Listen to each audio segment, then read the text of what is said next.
নমস্কাৰ, মই আজি পুনৰ আপোনালোকৰ কাৰণে এটা জবৰ নটিফিকেশ্যন লৈছোঁ, যিটো নটিফিকেশ্যন আহিছে নেশ্যনেল হেল্থ মিছন অসমৰ পৰা।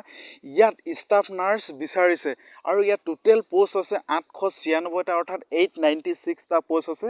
আৰু ইয়াৰ কোৱালিফিকেশ্যন, এজ, দৰমহা আৰু কেনেকৈ এপ্লাই কৰিব, গোটেই কথাখিনি মই এই ভিডিঅ'টোৰ মাধ্যমেৰে ক'ম। গতিকে আপোনালোকে ভিডিঅ'টো স্কিপ নকৰাকৈ শেষলৈকে চাই থাকিব। এই পোষ্টকেইটাৰ কাৰণে যি কোৱালিফিকেশ্যন বিচাৰিছে, আপুনি BSc নাৰ্ছিং বা GNM কোৰ্চ পাছ কৰা হ'ব লাগিব, যিকোনো এখন ৰিকগনাইজ ইনষ্টিটিউট বা নাৰ্ছিং স্কুলৰ পৰা। যিখন স্কুল বা যিখন নাৰ্ছিং ইনষ্টিটিউট ইণ্ডিয়ান নাৰ্ছিং কাউন্সিলে ৰেজিষ্টাৰ্ড কৰা হ'ব লাগিব। আৰু ইয়াৰ দৰমহা হৈছে আপোনাৰ 18,000 পাৰ মান্থ। আপুনি 18,000 পাব প্ৰত্যেক মাহত।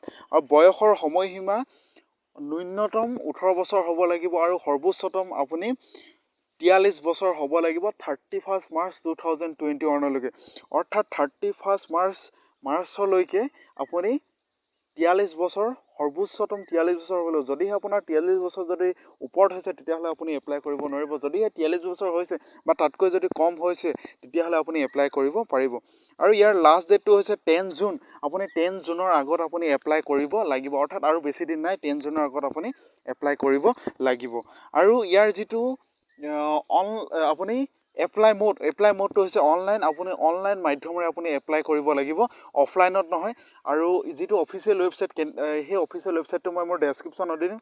আপুনি তাত গৈ আপুনি এপ্লাই কৰিব। আৰু লগতে ইয়াৰ যিটো অফিচিয়েল নটিফিকেশ্যন, সেই নটিফিকেশ্যনটো মই মোৰ ডেছক্ৰিপশ্যনত দি দিম। আপুনি তাৰ পৰা ডাউনলোড কৰি নিজে এবাৰ ভালকৈ চেক কৰি আপুনি এপ্লাই কৰিব। আজিলৈ ভিডিঅ'টো ইমানেই আছিলে। যদিহে আপুনি ভিডিঅ'টো ভাল পাইছে, তেতিয়াহ'লে লাইক কৰিব, কমেণ্ট কৰিব, শ্বেয়াৰ কৰিব আৰু এই চেনেলটো আপুনি ছাবস্ক্ৰাইব কৰি ৰাখি দিব, যাতে মই জবৰ নটিফিকেশ্যনৰ ভিডিঅ' যেতিয়া এই চেনেলটোৰ মাধ্যমেৰে মই আপলোড কৰিম, তেতিয়া আপুনি পোনপটীয়াকৈ পায়। গতিকে ধন্যবাদ। জয় আই অসম।